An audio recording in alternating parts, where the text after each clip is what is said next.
And yeah, I think I'll just start with some housekeeping, if that's all right, Rob. Yeah, go for it.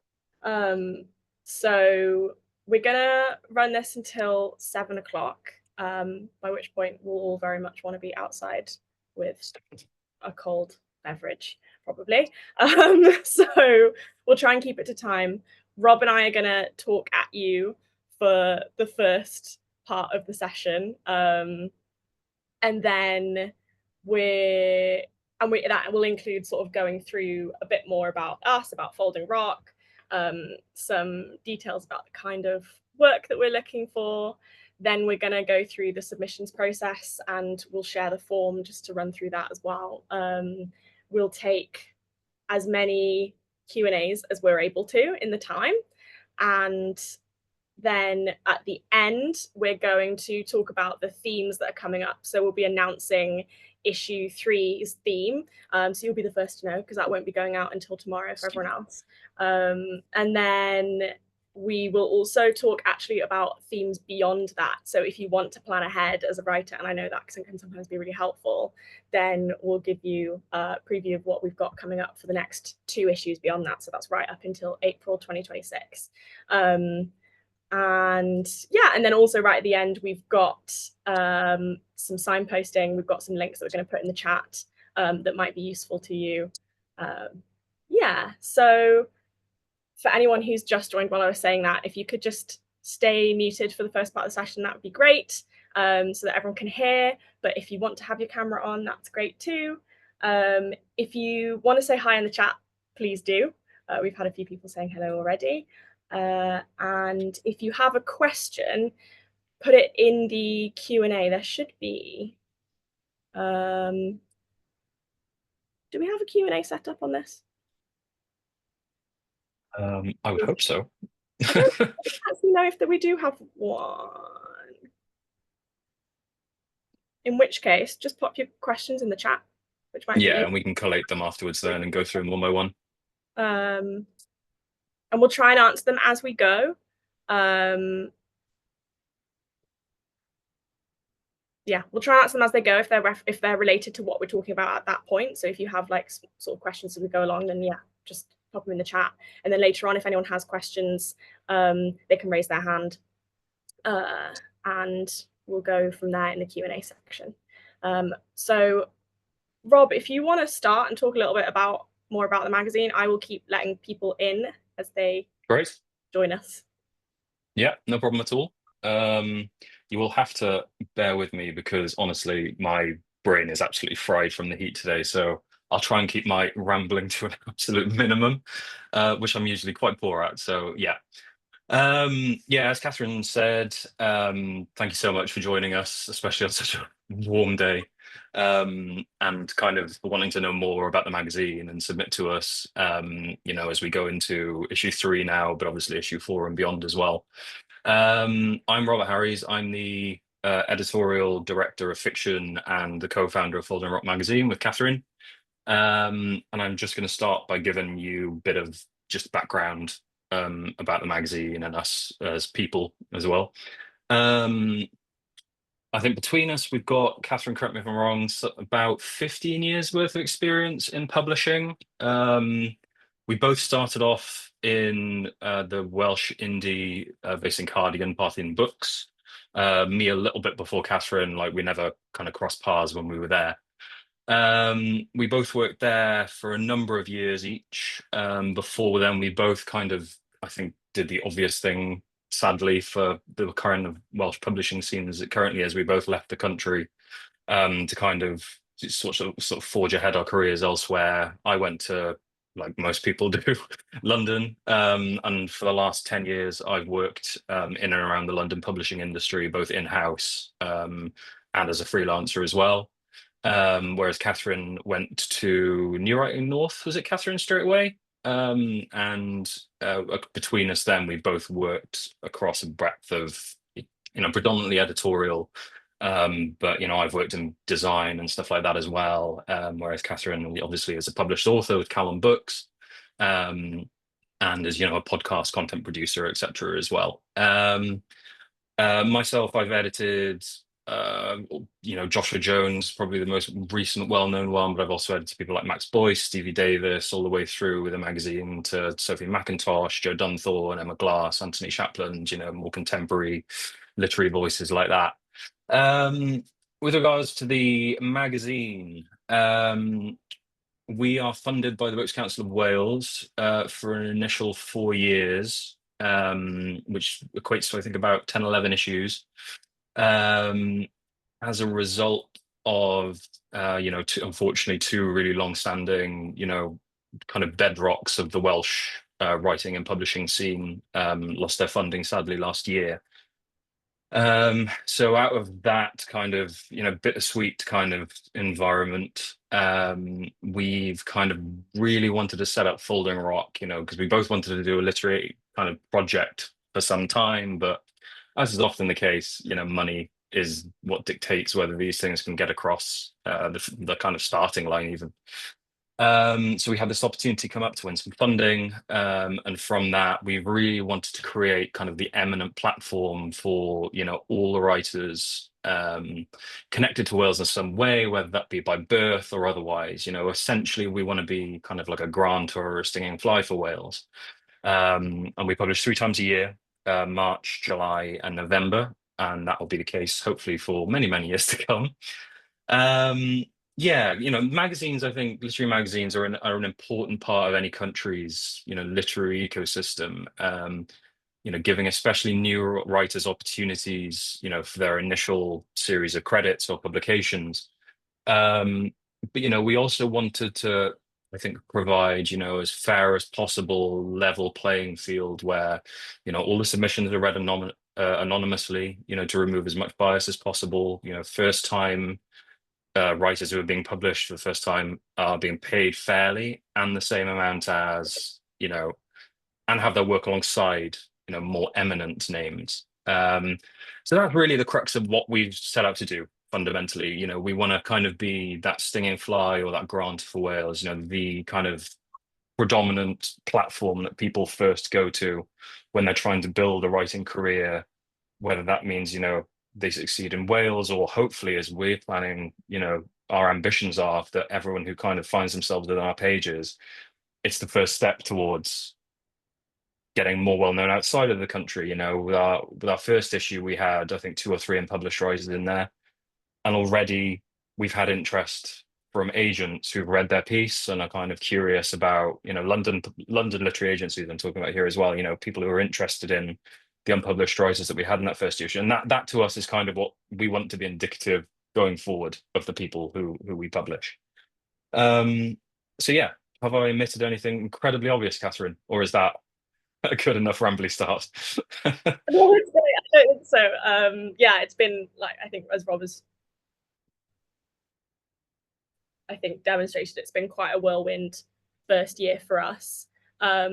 I don't know why my internet seems to be a little bit glitchy, which it never normally is, but that's very typical. But just start waving frantically if you really can't hear me, and hopefully it just sorts itself out.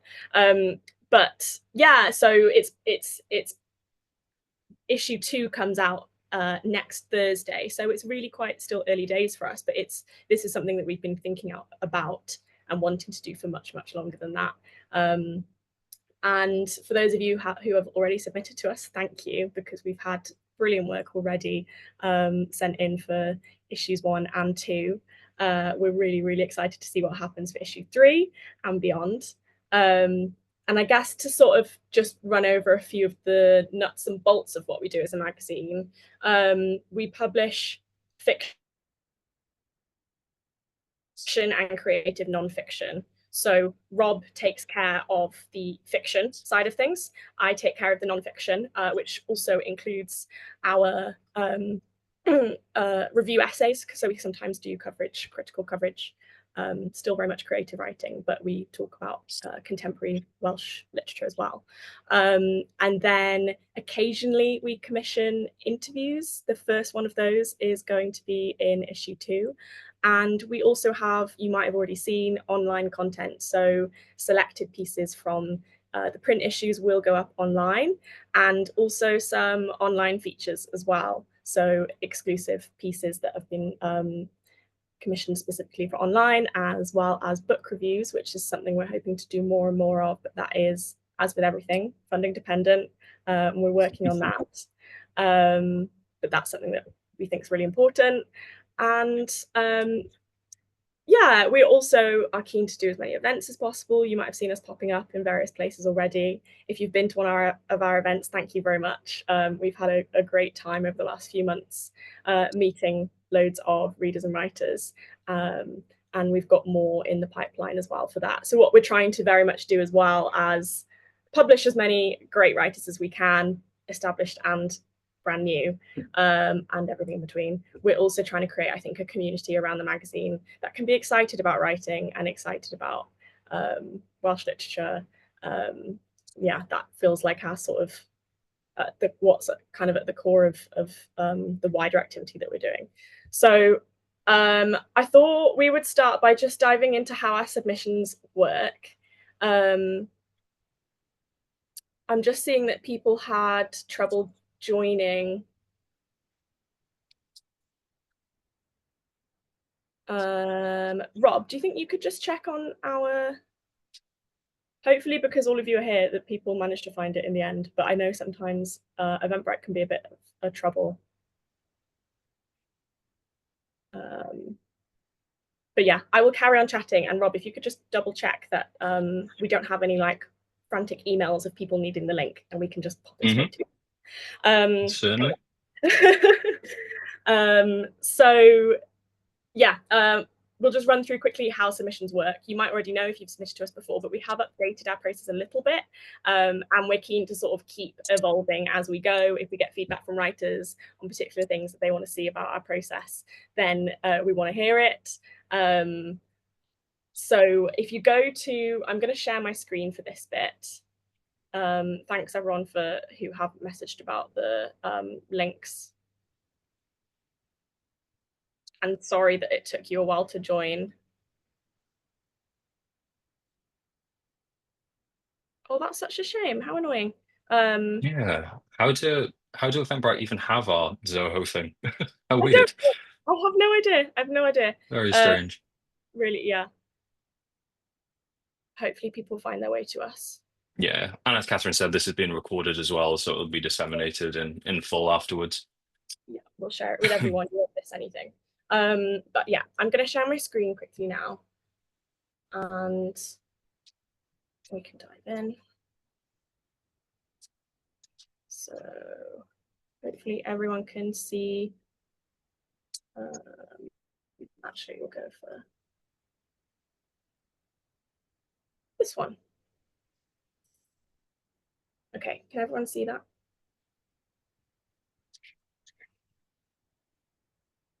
Okay, so this is our submissions page on the website. So if you go to foldingrock.com and you go hover over right, then you can come to our submissions page, which has all of our guidelines, which, pre-warning, are quite long. But the reason for that is because we wanted to give as much information as possible, because I think the more information we can give, the better, I think. At least that's my experience as a writer.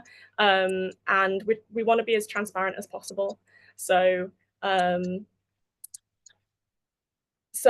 that's sort of why it looks quite chunky. And we have also actually added an FAQ page now, which is brand new today.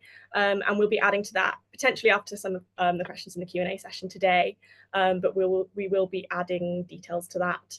So there's even more information now. So hopefully a lot of questions can be answered by going to our guidelines and our FAQs page. But as ever, you can always email us with info@foldingrock.com. And we're very, very happy to answer questions that aren't answered here. It's better to be sure when you're submitting than to sort of guess. So as you can see, we've got guidelines about what we accept. So fiction, non-fiction. We do mention briefly here the review essays. So those don't go through our submissions form, but if you have an idea, there's more information on the website, but if you have an idea specifically for a review essay, you can email me directly about that. But we don't do many of those, so just mind. It would be nice to hear from you if that's something that you're really interested in doing. And then we're also keen to hear from translators. So if you have something in translation, then you can submit it either by the form or by getting in touch with us first. There's information about who can submit, which, I mean, the answer is everyone, but there's a bit more detail about what we mean by prioritising writers connected to Wales.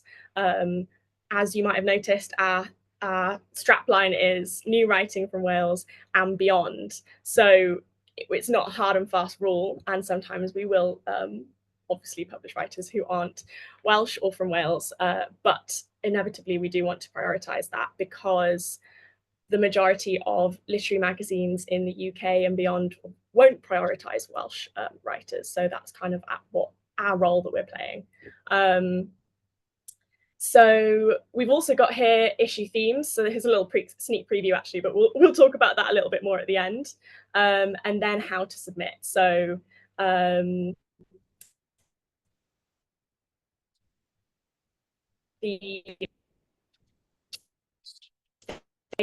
Word or PDF, and just ask you to, also a reminder to not put your name on the submission because we read all of our submissions first anonymously, and that's really important to us. In fact, for the long listing and the short listing, it's all anonymous. So make sure you don't accidentally sneak your name into the document. And then down here, eventually, intentionally, you have to get through all of that before you get to the form because we do want you to pay attention to it. And then you can fill out the form. It's super easy. It's just embedded straight into the website. You can see it here. We'll ask you for your name, but that will be made invisible for us when we read it. And then this is a new thing. So if you've submitted to us before, this is a slightly new addition that we've made, is that we will ask you to select which issue theme you are wanting your work to be considered for. So this is basically just allowing writers to plan ahead and think ahead. So if you have a piece of work that you think, oh my goodness, that is perfect for folklore, then you can actually select that and we won't read it until we're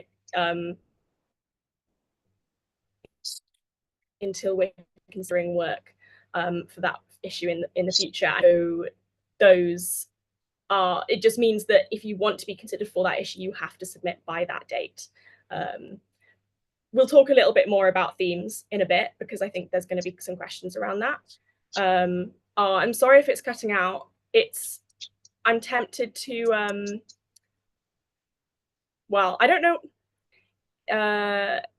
It's just that typical Zoom thing, isn't it, where I have perfect bandwidth all day and then as soon as we start a meeting, but fingers crossed we persevere. Sorry, Katrina. It'll be Rob's turn in a moment anyway. And then, yeah, so we ask you a little bit more detail about, so things like your bio, your connection to Wales, your previous publication experience. This is just background info that we'll only look at once we've made our shortlist and we're sort of looking at those final pieces. Almost all of it will not be relevant to whether we select your work because ultimately we're looking for the best work. The only thing we will sometimes be a little bit biased about is whether you're from Wales or connected to Wales compared to maybe an equally good piece that has no connection to Wales, just because obviously that is our priority. But again, it's not hard and fast, so just be aware of that. And then we will ask you as well to select a category. So obviously we publish fiction and non-fiction mainly, but there is room for more experimental stuff. So there's an option here for hybrid and multiple form. That might be, I think for people who submitted before, we called it genre blend, but I think that caused a bit of confusion. So what we mean by that is if you're writing something that's kind of neither fiction or non-fiction, or that maybe is both. And what we've included here is that actually maybe if you're doing something that's got a visual element as well, because we are interested in, for instance, photo essays or illustrated essays on occasion. So something that doesn't easily fit into those categories. However, that still doesn't include poetry, I'm afraid. It still needs prose. And I know that there might be some questions about that as well, but for now we are very much a prose magazine. And then finally, there's an option for translation. So if you are a translator, or if you've translated your own work, then you can select that.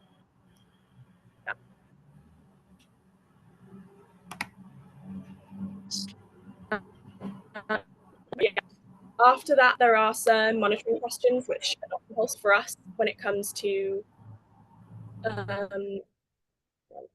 they're just really helpful for us when it comes to our making sure we're reaching as wide an audience as possible and as many writers as possible.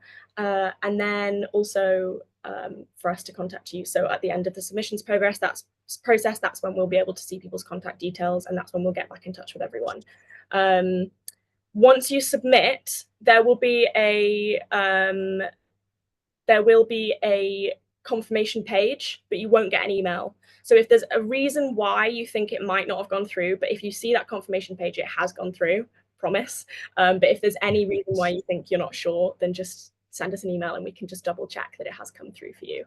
But yeah, I think that's sort of just a quick run through. I'll stop screen sharing. And then yeah. And then, Rob, if you want to start talking a little bit, I think we touched on it a little bit, but we're going to talk a bit now about what we're looking for when it comes to submissions. I'll start, Kat, if you want. I'll talk a bit about fiction, and then if there's anything kind of specifically non-fiction based you want to add at the end as well, feel free. I think as Kathryn just kind of intimated then, the first obvious thing to reiterate is definitely read the guidelines. You know, and I think the key one as well for us is submit anonymously. The latter is especially important as we kind of want to remove as much subconscious bias as we possibly can when we assess manuscripts, so it's really only the kind of quality of the work that kind of speaks volumes. I mean, Welsh publishing and writing scenes, like they're both quite small in the grand scheme of things. And if we recognize a name, which chances are we probably might, you never know how that can kind of subconsciously affect things. So we kind of, like I said, to reiterate, you really do want the work to just stand for itself in that regard. So that's the kind of first kind of eminent thing with regards to, I guess, more like administrative rather than creative, but it's kind of as important because it's really how the manuscript's presented to us is really the first thing we'll see. For fiction, we don't accept children's or YA or flash fiction. Our taste is more literary leaning than genre based, but it doesn't mean that we don't want things like horror or a sci-fi or romance or something like that. We can absolutely accept and welcome submissions in those kind of genres, but we do want them to be doing things that perhaps are more literary tinged in the sense of they're doing something new or ambitious with their forms, or the way they're told, or they subvert expectations of the genre, things like that. These are kind of my wants for fiction, but I'm sure this will also apply for non-fiction as well. Is fundamentally we're looking for something original, and obviously every creative piece of work, you'd hope at least, will be original in its own way. But by that specifically, I mean try if you can to engage with the theme of the specific issue you're submitting for a novel or subtle way rather than a very, very obvious way. We can only really publish one interpretation of a theme each issue, if that makes sense. Obviously we've got 14 odd pieces, but each of them we ideally want them to be dissecting the theme in its own unique way. So you improve your chances immensely, first off, by trying to tackle things in a way that you think other people won't have, attempted to. I think another thing that we've noticed across the first two submissions, and this applies to fiction and non-fiction and everything, is try and avoid, if you can, peppering the submission with very explicit, specific references to whatever the theme is in a lexical sense. For instance, we had roots for our first issue, and we did have a number of submissions that used the word roots repeatedly. I think because it's the theme that's been chosen. We're hypersensitive to the kind of mention of it. So trying to weave that theme in, not just subtly in a thematic sense, but also in a lexical sense, I think is quite important. Um, I think touching more now specifically on fiction again. Um, Short stories are an interesting beast. For me, there's an often repeated belief that they're actually easier than novels just because they're shorter. Whereas for me, they're like a far, far more complex and harder discipline. You know, you have to be so economical, sorry, and careful with your prose, and the kind of story has to be just self-contained enough to offer a fragment into a situation or a scenario or a life, and it's got to have and just enough heft to kind of keep us, I guess, to invest us in the story, but it also needs to be sparing enough to leave us wondering or wanting more. It's a very, very, very difficult line to straddle. But I'm not sure what advice that is, but it's just how I've always interpreted short stories. You read a lot of short stories, I think, or at least I do, where they're great, but structurally they feel quite unfinished. Um, so that's something I'm always kind of hyper aware of, and I guess something to be aware of when you're writing your story. Like there isn't an easy answer for it because I think it's a piece by piece basis. It's dependent on the unique context of each individual piece. But like, have you told enough of the story? Um, are there fragments of it that you could still tease out, which would still keep the kind of sufficient ambiguities or fragmentary nature of the piece, without giving too much away. Um, Again, it's something that I think only can kind of be teased out through numerous drafts and the editorial process and stuff like that. But it's just something I'm conscious of when I'm reading and editing short fiction. Um, I think another key thing to kind of say, my last piece of advice, I think, would be when I'm reading fiction, by all means, be quite daring in your work, whether that's in form or subject, but I think be wary at the expense of omitting your strengths. Competition for our submitted places in the magazine is quite high. We really only accept a very small handful of pieces. Um, like maybe like 3 or 4%. So you have to ensure that you balance experimentation or boldness with your perceived strengths as a writer. I think that's something which I read, I've read a couple of times, I think, in submissions, very, very bold ideas, but it feels like the writers strayed too far from what they're actually excellent at as a writer, and again, I'm aware, kind of maybe a bit of an amorphous or vague piece of advice, but it's more something, I guess, just to be aware of. And again, can potentially be teased out through experience and the editorial process and drafting and stuff like that. So those are really the eminent things that came to me, with regards to fiction specifically. Kathryn, what do you have specifically with nonfiction?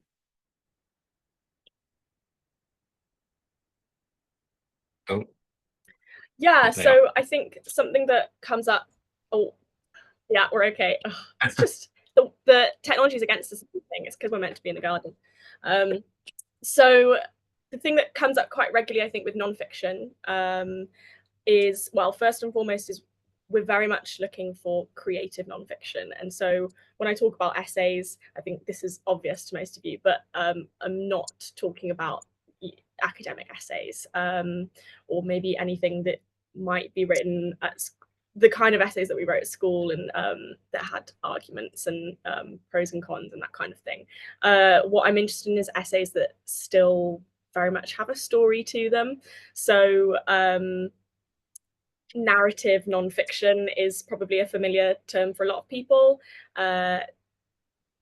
Things that have a personal voice, ideally. Doesn't mean that we're only looking for memoir at all, but it just means that whatever you are writing about, and it can be absolutely anything, that there's a sense of voice to it, that it's not purely functional or informative. And in fact, sort of formative or didactic essays are not the kind of thing we're looking for either. It's more about opinions and perspectives, and experiences, I think, more so, because we're quite conscious of, I think, as Rob's already said, it's all about the writing for us. It's about the creative work that we want to, and good stories. So we're less interested in political commentaries, state of the nation pieces, current affairs. That kind of thing is just not what Folding Rock is here to publish. There are some brilliant platforms that are publishing those kinds of things, but we're really focusing on stories. And I say stories as fiction or non-fiction. So I think whatever you're writing when it comes to non-fiction, just keep that in mind, that we still want to really engage the reader and invite them in, and still have a journey to it as well. One thing I mention quite often is, with nonfiction, with essays, is being aware of how you want to, like, sort of hold the piece. So often a really good way of grounding the reader for a nonfiction essay, and really inviting them into it, especially if it's a topic that maybe is a bit more niche and a bit more out there and they might not know anything about, is to give it still some setting and, you know, include some scenes. And that might be based on personal memory and experience, or it might be based on something that feels a little bit like reportage, where you've been out and about and you're sort of telling the story and giving the information as you go, or it might be based on an object or a place, but just some kind of container and something that helps hold the idea that you want to talk about, rather than just talking sort of at the reader. And I think that doesn't necessarily apply to everything, but it does apply to a lot of nonfiction, a lot of creative nonfiction, the kind of thing that we're interested in. So that's often my advice.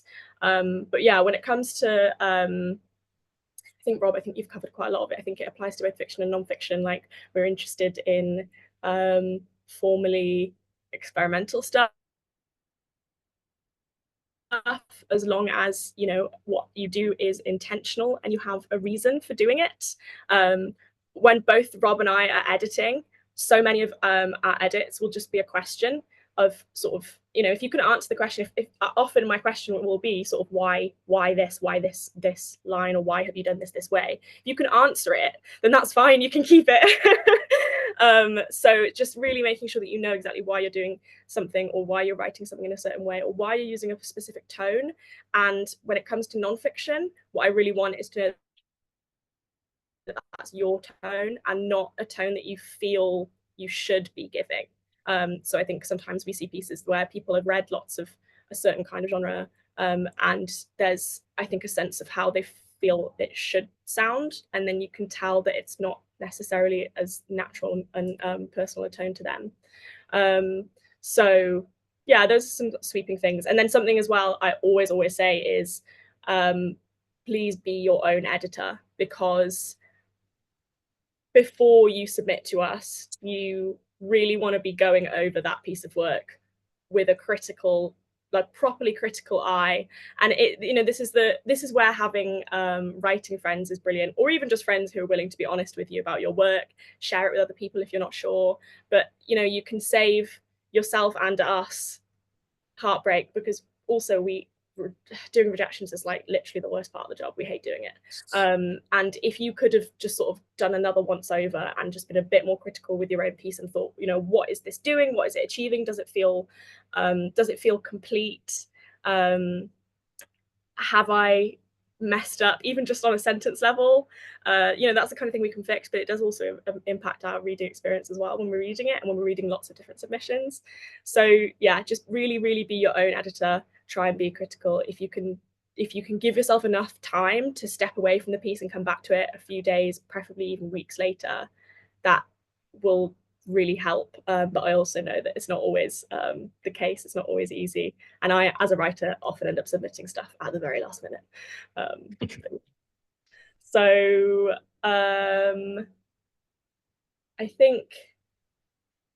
I think we've covered quite a lot on that. Rob, do you want to talk a bit about how, I mean, we've covered it a little bit already, but do you want to talk about the actual sort of selection process and the sort of the system? Yeah. From memory, because even though it was only a couple of months ago, it already this kind of escaped my mind already. But from memory, basically once the window shuts, that's usually when we do our reading time rather than read everything piecemeal as it comes in. We'll wait until a thematic window shuts to kind of read everything that's come through from that since that previous window shut. And like, yeah, if that makes sense. Um, and basically, then Kathryn and I will divide everything for our respective specialties. I'll read all the fiction, she'll read all the non-fiction. I don't know if Kathryn has her own special, unique system when she's doing this, but what I basically do is I read everything, give it a first read through, and I'll kind of do a personal long list where I'll mark off the pieces which I think have potential, or I think, are kind of better than what surrounds them. And then when that process finishes and I've whittled down my own personal long list, and I presume Kathryn's also done the same, that's when we'll kind of come together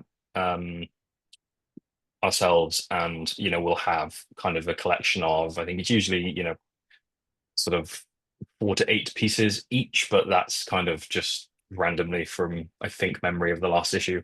Um, and that's then kind of circulated around the greater Folding Rock team, which has usually been about 3 or 4 people, all told, for the first 2 issues, including us. And we'll kind of then all of us read each other's respective, shortlisting, long listing, whatever you want to call it, selections.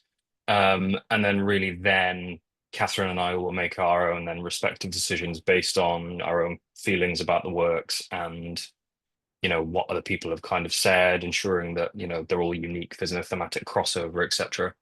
For this whole process, like has been said a couple of times here, things are anonymized at this point in time, even when we're kind of discussing which pieces we're actually going to publish from this very small selection. All we know is the writer's connection to Wales.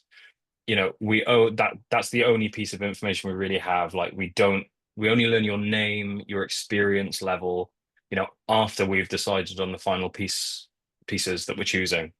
Because we really want, like I said earlier, want to ensure that, the quality of the work is really what dictates whether it gets picked.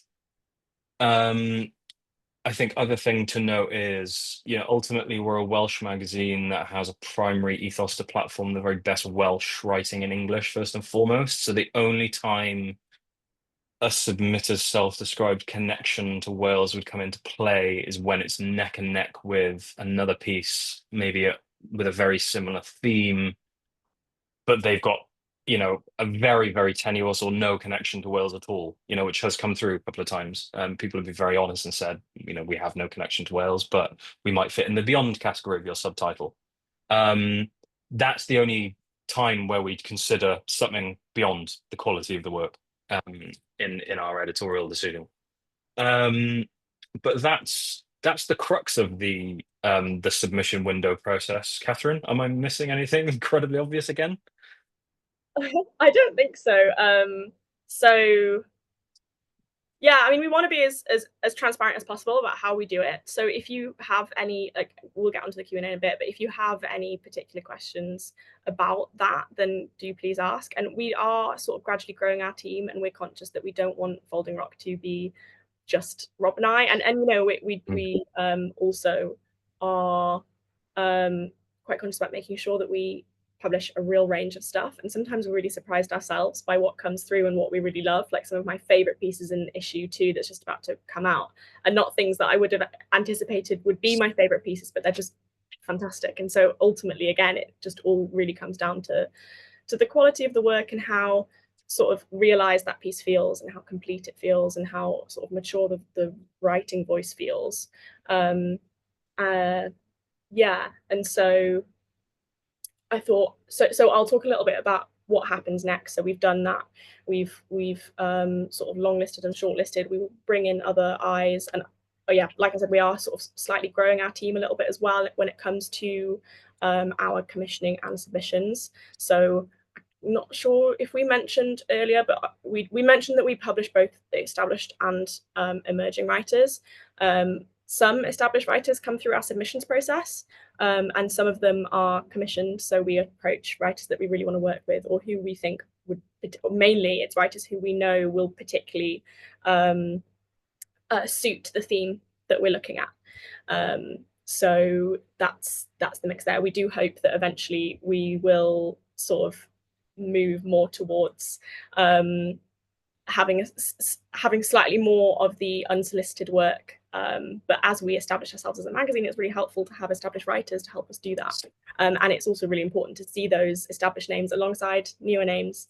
But yeah, I can see a couple of questions coming in, but we're nearly at the Q&A bit, so I think we'll just jump on those in a moment. I'm just going to very briefly mention acceptances and rejections, that horrible word. But if you're selected, then you'll hear from us. We try and do it all at once. I know that a lot of writers talk to each other, and I don't want people to be left hanging.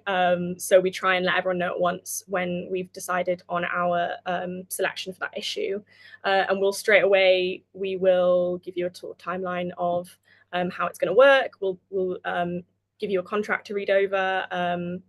Our contracts are hopefully easy to understand, and they're very much just sort of laying out you maintain all the rights as the author, how much you'll be paid, which is £360 regardless of the length of the piece that we're publishing.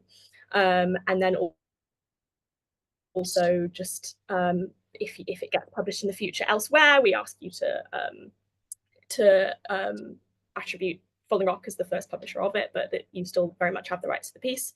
And then we will sort of very quickly start the editing process, because it is quite a quick turnaround then between that and having to go to print with the issue. This is the thing with magazine publishing, is that it's just sort of a non-stop cycle. So we'll work with you, we'll do maybe a couple of round of edits, and we'll just go back and forth with Word documents, and we can talk to you over the phone if you want to talk through the piece. And then it will just be that sort of happens over the matter of a couple of weeks.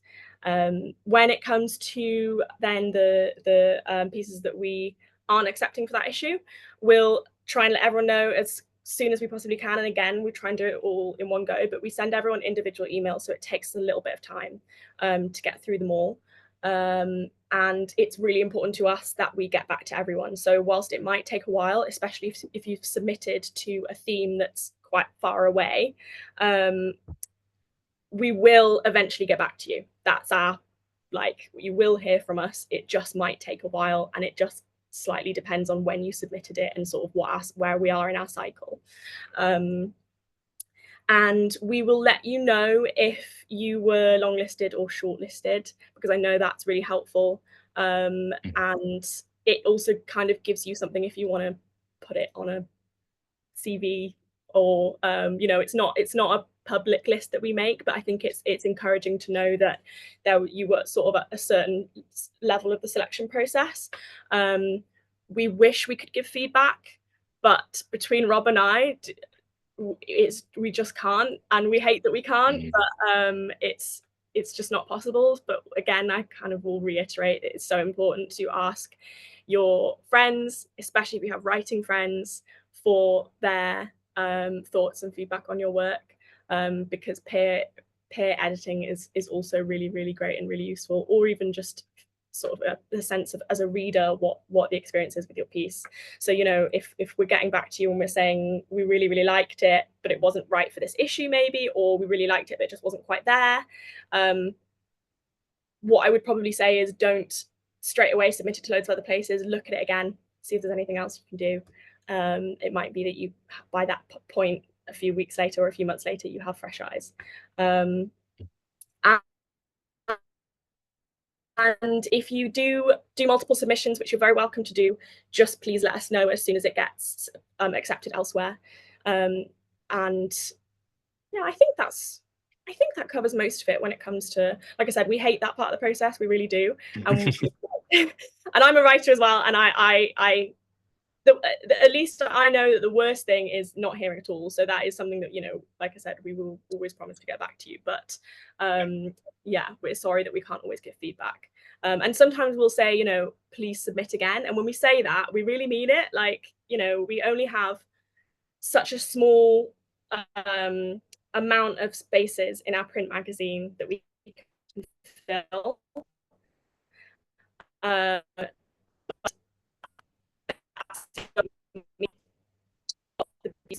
saying do good enough. So yeah, I think that's mainly what I wanted to say about rejection. Should we talk? Should we jump into some questions? Mm-hmm. Yeah. Do we want? Should we? Rob, about our acceptances and rejections. Sorry, say that again. Is there anything you wanted to add about that before we jump into the Q&A? No, I think that pretty much covers all of it. Yeah, that was a really, really good summary. Um, Do we want to just go over the couple of pre-submitted questions first? yes, good idea. So we had a couple of Cool. questions come in before the section. I'll do the first one if that's cool. Um, Someone submitted to us, I'm a writer of short stories and I was wondering how important style and form is for Folding Rock. Are you more interested in experimental pieces rather than traditional pieces, say first person past tense? Kind of goes back to what I was saying earlier. Like, you don't necessarily have to be formally experimental to kind of get in our pages, definitely not. And I think, you know, I think I have read a fair number of pieces which feel like they're kind of pushing outside of the comfort zone of the author almost. I would reiterate that it's great to be experimental if it serves the story and you've got enough of your strengths as a writer still maintained within the piece. It I think it can be easy to kind of try and write something completely out of your comfort zone. And like almost this like sink and swim kind of environment. And sometimes it can come off, but sometimes it can completely rob the piece of everything that's great about you and like your narrative voice. So if you can write a traditional piece that is fantastic, and I would probably say the majority of what we've published so far has constituted like exceptionally written traditional pieces. Then that's absolutely fine. Don't if your style is inherently experimental, fragmentary, or unique anyway, that's brilliant. By all means, please submit something to us because it's going to stand out. That's natural. But don't feel that just because you're writing something traditional that you're going to stand, in less stead to kind of be accepted by us. Because as long as it's done fantastically well, in a formal sense, in a form sense, sorry, I'm talking about now, then it's, you'll have no worries, basically. I think. Kathryn, do you agree with that? yeah, I do. I Fab. think that kind of links back to my point earlier about don't write in a voice that doesn't feel right, and like very much do still push boundaries if you want to. If you want to experiment, then great, but do it mindfully and with intention. Another question we had through in advance was about submitting extracts. So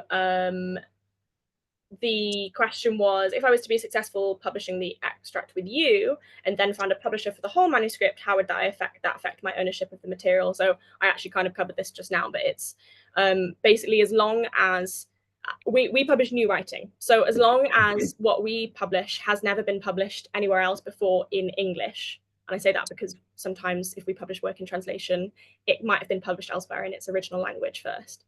But as long as we're publishing it for the first time, then after that, its life sort of post Folding Rock is open. So you maintain the rights to that. The only thing is that we have first publication rights for 6 months. So, and not rights, but priority. So like after 6 months from the publication of that issue that you're in, you can do what you like with it. It can be in your manuscript that then gets accepted by a publisher, and we would love to see that happen and to see it published in full length. And yeah, we do just ask that somewhere in the text that you mention Folding Rock. But yeah, that's absolutely fine. Extracts we do accept as long as they stand alone well and don't need sort of explanations.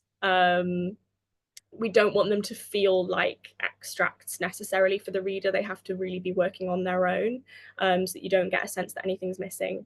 But yeah, so if you're working on a manuscript and there's sort of your chapters do stand alone really well, then feel free to send them through. Yeah, and then Rob, there was another question, which is kind of About linked. previous. Yeah. No. Basically, I mean, we can add that one to our guidelines because it's more applicable, I guess, to people who've been published by us previously anyway. So I think let's leave that one for now and add it to the guidelines and Yeah, it is um in the guidelines, but it's just oh, is it? yeah, it's so if you are published by us, because we have so few spaces available per issue for writers, we do ask that if you're published by us that you don't sort of resubmit for the next 3 issues, so for a year cycle of the magazine, and then you can start resubmitting again. But that is linked to a question I've just seen from, hang on, let me just find it again. I've lost it. Yes, from Susan. I had a lovely rejection email from your issue 1 submission. I'm glad to hear that it was a nice rejection email, and we've had that from a couple of people, so we'll try and keep our emails not feeling quite as painful. Is it worth trying again with the same piece? I can see it would fall into one of your future themes. That's interesting. So I think yes, as long as it's not exactly the same piece. So probably even if we replied with a really encouraging response, I would still say return to it and see if there's anything more you can do with it. See if there's anyone else who can read it and give you any feedback. Just because you've got an opportunity, and there's always, I mean, we're all writers, there's always more that you could do. So just have another revisit and see if there's anything else with your sort of fresh eyes now. But there's nothing stopping you from submitting it again. Olivia, you asked above Susan, are you more swayed by a Welsh-centered story, as in if the story includes themes, settings, or characters based in Wales? I would personally say not at all. That wouldn't sway me in the slightest. Like, if anything, we kind of want to encourage you to write about anything you want, irrespective of whether it's actually related to Wales or not. So, please, by all means, be bold with, themes, topics, character settings, whatever. As long as you as a writer have some kind of connection to Wales, that's all we want and all we need. You don't have to be pigeonholed into writing just about Wales in the slightest. So I hope that's definitive enough. So Katrina says, what if we have both creative nonfiction and fiction pieces suited to a single Windows theme? So we do generally only accept one piece per issue. So in that scenario, I say generally, we do only accept one piece per issue.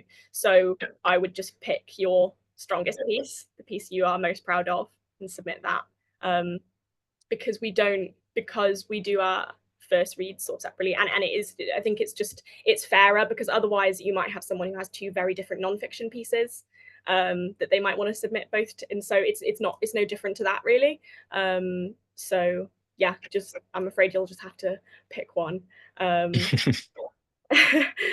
And then I think you've half answered Holly's question there, I think, because the latter half of that is about multiple pieces for the same issue. Yeah, unfortunately, just the one. But with regards to the first half of your question, we're looking to grow the team. We're thinking of advertising roles and positions on our website. Ideally, yes, we do, going forward, want to grow the team.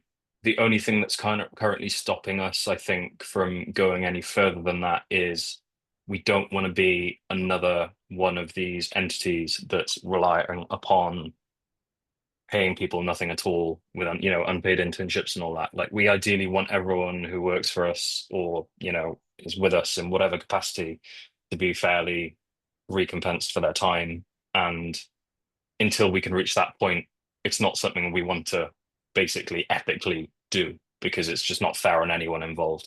I've been an unpaid intern, for probably years of my career, like cumulatively, and it's not something which should be a thing. So we want to do it, but when the time comes to do it, we want to make sure it's done right, basically. I think is yeah, the best way of saying that, I think. the long view of it is that we're working on maybe trying to get funding to do placements and that kind of thing, because we know there's opportunities are few and far between, and we want to open the doors as much as we can, but that will very much depend on further funding. So that's sort of the long view. In the nearer future, we will be announcing a couple of authors who we're working with, but that's not quite a position. It's more of what's the word, more of a like championing, like spokespeople of the magazine, and occasionally attending editorial meetings. But that is sort of some of the authors that we already work with, and it's not really a role. It's sort of like a friends of thing. That, however, we will be looking for board members at some point in the near future, and we'll be announcing that soon. That is one position which obviously we can't pay people to do, and so, but it is really important to us that we have an advisory board, a very, very varied one. So if you're interested in just being sort of involved and having a say and being part of Folding Rock, then that is something that will be coming up over the next few months that we'll be looking for, and that'll be an open call out. So, but yeah, we really wish we could grow Folding Rock in terms of like team. Honestly, personally, Rob and I really wish we could because of how much work it is. Yeah. We don't want to do it unless we can offer proper pay, and until that's the case, then we won't be. So yeah. Ellis, you said you've written 3 stories in uni that might be suitable for the folklore issue. Would you be allowed to submit all 3? I'm afraid not. Please submit just the one. Pick the one that you think is best. I'm afraid. Sorry, I can't have better news. Sarah's question. So we'll mention, maybe we'll talk about the themes now. And actually, Rob, would you mind, just while we answer the last questions, we've got a list of links that we thought might be useful. We'll put them in the chat now so that you've got time. We're going to run over a few minutes, but I think that's fair enough because of Eventbrite sending everyone the wrong way. But there's some links that we'll put in the chat that you can copy and paste or click through if any of those look useful. And whilst Rob's doing that, I will talk a bit about our themes.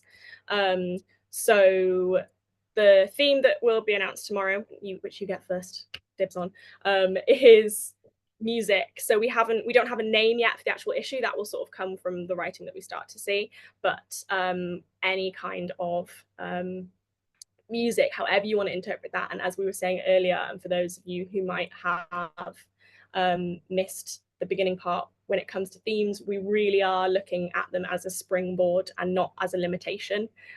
So you can interpret it whichever way you like, and really we don't want you to be interpreting it too literally either. The last thing we want, and I think Robert touched on this earlier, but the last thing we want is for instance, an essay to be titled music and to be a sort of response to the theme that we've set. So yeah, just be creative, think outside the box. And I'll read the little bit that we've put for this, but for our autumn issue, we're keeping an ear out for all kinds of music, sound, and melody. Whether you're an expert in whale song or a storyteller inspired by rhythm, whether you want to explore the poetics of 90s rap or to reminisce about nursery rhymes, we want to hear it. Think outside the music box and send us your best words. So that's what we're looking at for our autumn. Autumn issue, which comes out November. But the deadline is going to be the middle of August, so not far away. And then the theme after that, and again, we don't have an exact title, but the theme will be looking at folklore, so myth, legend, story, retelling, all those kinds of things. And I think that's quite actually can be interpreted in many, many, many different ways. And that's really what we're hoping when we pick these themes. So that will be the issue that comes out in spring 2026, and the deadline will be in December for that. All of this will be listed on, well, it is now listed on the website, so you can check it all, and it'll be there. And then the third one that we're announcing today is food. So we really want to do an issue around food. We're excited to see what people might submit for that. That's really far into the future, but if you want to start thinking about it, or if you have a piece that you want to revisit and work on, then anything food related, appetite related, again, as ever, interpret it as creatively as you want to, and as tenuously as you want to as well. So yeah, and then to the questions in the chat.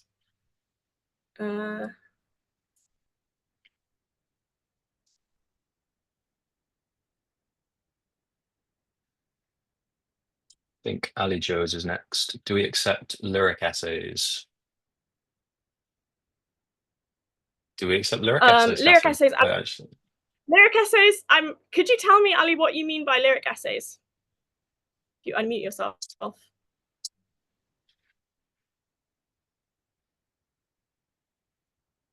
I'm presuming an essay that's veering into kind of poetry or like some Oh, kind of yes. No, I do. Yeah, okay. lyrical structure. That's a tough one. You're Yeah, nonfiction. I'll leave you to that so one. well, I would use the phrase, I guess, poetic prose, which absolutely, that's fine. As again, as long as it's still uh, it's got a journey for the reader to it. It's got a through line. It's accessible. I think something actually that we might have touched on a little bit earlier, but didn't talk about very much, is that we do want what we publish to be accessible. So great if it's boundary pushing and experimental. It's still needs to be really sort of sat down with and enjoyed as well. So poetic prose, again, as long as it's prose and it's not sort of a poem disguised as something else. And I know it starts to get a bit grey and it's a bit of a funny one, but ultimately we just don't publish poetry, so it has to be more than 1,000 words, and it sort of has to hold together as a prose piece. But if you can write it as lyrically as you like, within that, I realize there's actually quite a few more questions, so we'll sort of pick up the pace a bit. Yeah. Alex has said, how important is prior publishing experience? I noticed a lot of your authors have been published elsewhere before. Is this a requirement? Absolutely not. We want more people who have little to no publishing experience to submit to us. This, I think, has been the real benefit of the anonymized submissions process. Like, we can't see a name, we can't see, an experience level of the author, because I know that's also a facet on the submissions form. Like, we can't see that when we first read things. The number of like major big name authors we've rejected, like obviously having seen at the end once we've decided on who's going to be in the issue, that obviously subconsciously, if we knew who it was when we first read them, there's always that kind of thing. If it's between one piece or another, you think, oh, well, it's by a big name, so I must be missing something. Their quality should be really obvious. No, it's, we've had, I think, was it two unpublished authors in our first issue, and I think three in our last issue, Kathryn. So I would say about a quarter of our two issues so far have been from unpublished writers. And if anything, we want that number to increase as time goes by. We want the number of established writers that we've commissioned to decrease. And we want the predominant, makeup of the magazine to be new and established writers going forward. So it's absolutely not a requirement at all to have any publishing experience whatsoever. If your work's good enough, we will consider it on merit alone. And then if we discover that you're unpublished afterwards, that's fantastic. Like, that's why we do this, it's that joy of thinking like, oh wow, I've uncovered like a gem here. So that your experience level plays no bias at all. It's no influence at all on what we decide. So no worries. I see another question here that is about ensuring. It's a really good question. So I'm concerned about ensuring anonymity in a personal nonfiction memoir piece.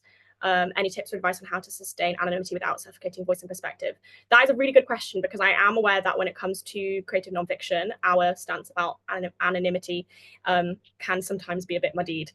What I would say is, if you mean that you want to be anonymous anyway in your nonfiction, that you're not comfortable sort of having your personal self made public, but you still want to write about your experiences, then that's probably a slightly longer question that would take a bit of time to answer. But if it's in regards to our submissions, then I would probably say in that instance, like, don't worry too much, as long as if there's so what we've had in certain instances is where people have redacted maybe a detail that they think would really give away who they are, as long as it doesn't mean that we then don't understand what's going on in the essay. So I know that sometimes there is a little bit of leeway there, and if almost always we're not going to know, or at least if we suspect reading a piece, we're not going to absolutely know who it is. So just as long as your name's not in there, and you've done your best, but I wouldn't shape the essay with that in mind, because really we want it to be as good as it can possibly be. But yeah, and then there's a question. Oh, Helen, I'm really sorry about the link trouble. We are recording it and we will send it to you. And next time we will be doing more of these sessions, by the way. It's something that we think, well, we hope is useful, and this is our first go at it, so we will be doing them again in the future. Yeah, we will get the link issues sorted for the next one. Yeah. How important is, oh, you've already answered that. Suggestions for writing groups, communities that you can join. Good question. I don't have any off the top of my head, but this is also something we're sort of looking into a bit as well, about how we might be able to sort of connect people who have submitted their work to us and maybe not been successful, how they might be able to sort of find each other and find maybe readers who are writing similar things.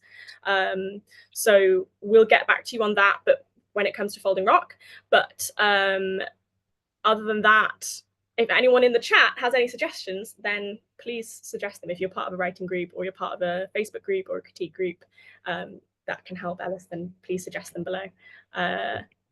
We've already Reese has a good question. I know that you can submit an off-theme piece to Folding Rock at any time, but just wondering if something off-theme has to be really exceptional in order to break through the submissions that are on theme, or do we have a certain amount of spaces per issue that are off theme? Good question. Good question. We've been talking about this today, actually. Yeah, probably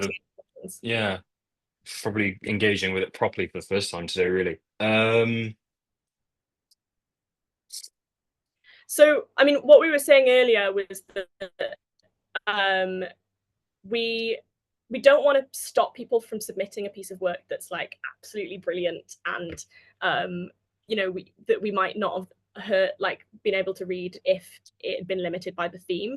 And I think what we've repeated quite a lot today is that the themes are a springboard, and I think there's often some kind of link you can make, but when it comes to pieces that don't fit the theme at all, we've probably got room for like one of those per issue.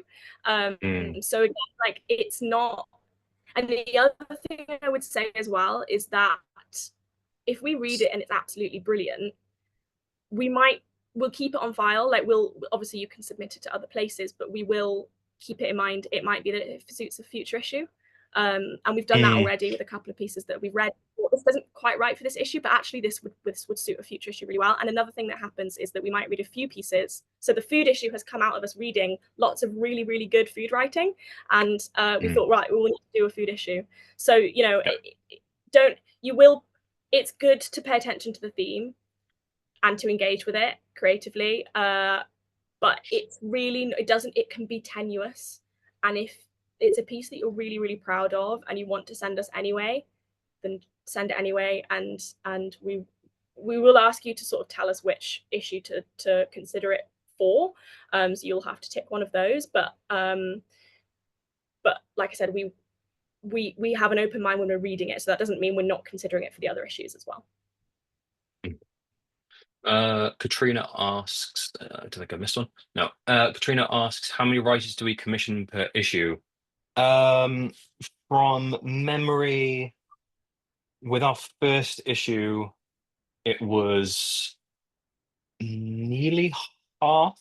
I think maybe like 5, 6, 7 writers. Kathryn, I can't remember the exact number, but the reason we had more in our first issue is because we obviously wanted to make a splash. We wanted to have eminent names which hadn't been commissioned anywhere else and by another Welsh publication before. Writers like Joe Dunthorne, Sophie McIntosh. These are really eminent writers on a global scale who live in London. And some people aren't even aware of Welsh, but we wanted to kind of like bring them home in a way and offer them, the opportunity to finally appear somewhere in a Welsh publication. So, there was obviously as well as their phenomenal writers who we knew would give some excellent pieces, there was obviously that kind of, I guess, more PR side of it as well.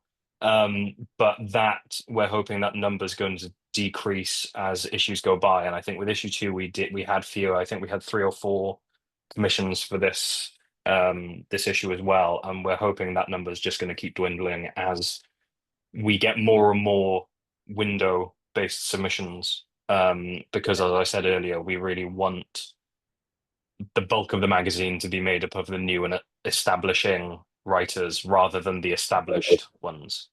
We will Um, all have some commissioned work from well-known authors because we want to yeah, support them yeah, and it helps new writers as well. You know, and we want to it show off gives. the beer from Wales. That's Yeah, it helps the new and emerging writers, doesn't it? If they're in the same magazine as someone like Sophie McIntosh or Anthony Shapland or someone like that. You know, it might snare someone who's in, you know, Foyles or Waterstones in London who love the water cure or something. Is like, oh well, Sophie's in this magazine, but so is someone like Maya Jones or Mary Hughes Jones. You know, like that. That's ideally kind of what we want going forward. So there'll always be those few big names that we commission for each issue, but it's obviously yes, it's they're going to provide us with quality work, but also it helps uplift everyone, you know, to a larger readership, we feel.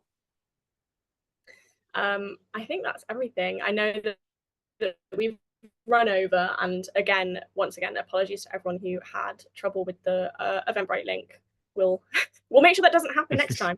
It's been a while since we've done anything online. I think I feel slightly rusty on it, to be honest. But this is definitely, if it's been useful, then we will definitely be doing them again.